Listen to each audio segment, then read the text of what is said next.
Hey guys, this is Brandon Winchel. I'm making this video to show you guys how to format an evidence card to meet the requirements for the NIHD 2013 Debate Camp Formatting Evidence Standards. So let's go ahead and get started.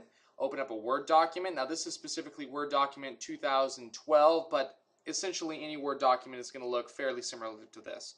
So first what you're going to want to do is get up here and start your formatting. You want the font to be Times New Roman, and you want the font size to be that of 12. So let's go ahead and get that in place. So now that we've got that, let's go get our evidence card.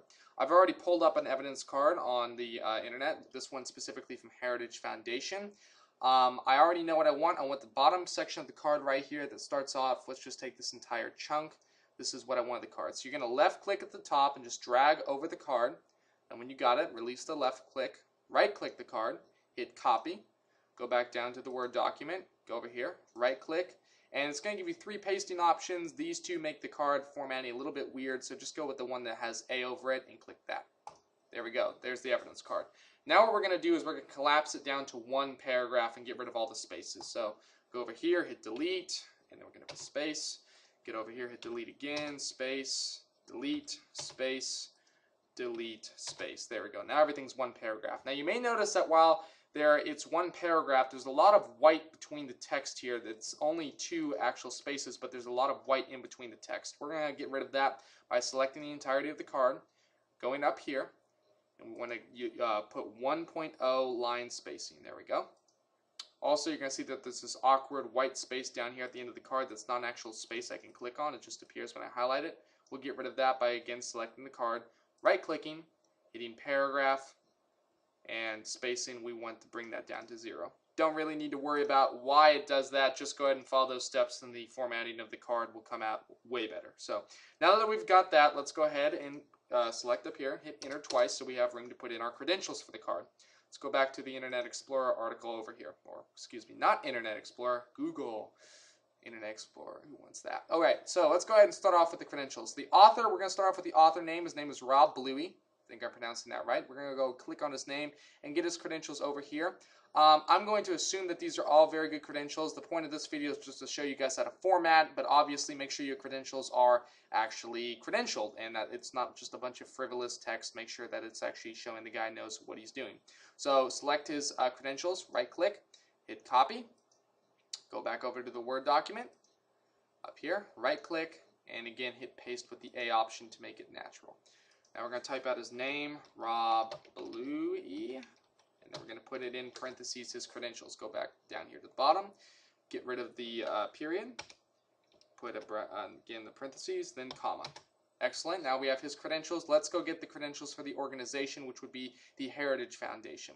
So it's from the Heritage Foundation. Let's go ahead and type that out then, the Heritage Foundation.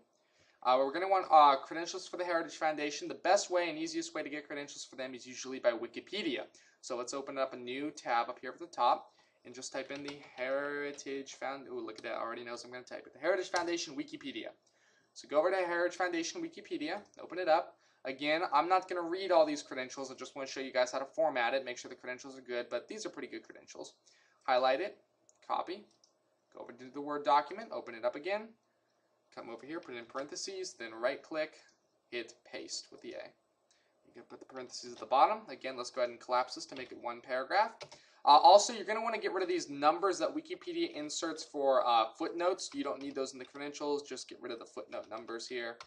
And there we go. Put a comma at the end of the parentheses. Now we're going to want the date of the article.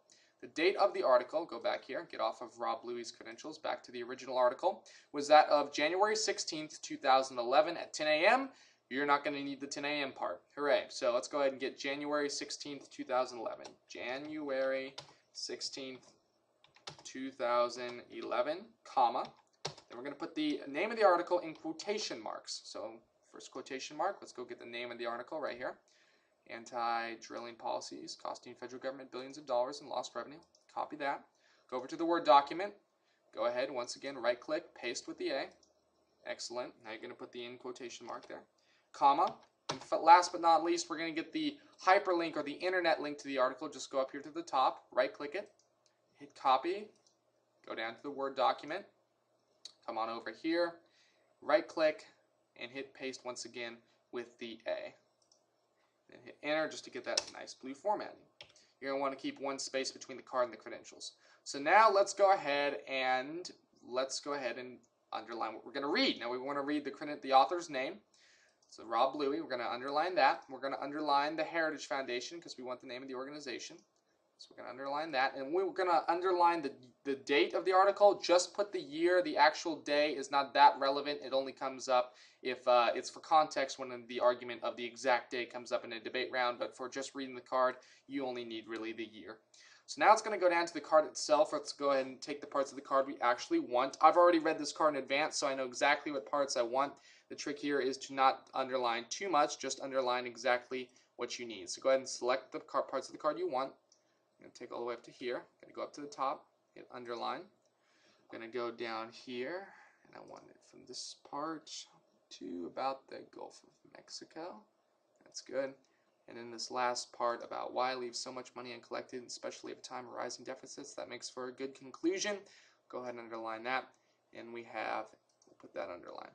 So now that we've selected the parts, let's go ahead and finish the formatting with the credentials. You're going to select everything, and you're going to put it italicized font. Whoop, gives it a nice look there. Now go down enter once, go up to the top. We're going to put the tagline, the finishing part of the card, and that is going to just be the name of the card or the tagline, somewhere between 4 and 8 words of what the card is talking about. So let's go ahead and get rid of the underline, get rid of the italicized, but we are going to put this in bold font. We're going to name this card, Increased Federal Revenue from Offshore Drilling. And that's the name of the card. Keep it between 4 and 6 words. It's usually good. And there's your finished card. You have the tagline of the card.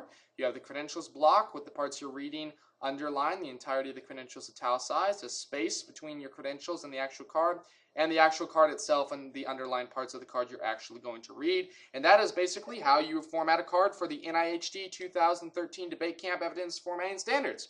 Good luck. Have fun.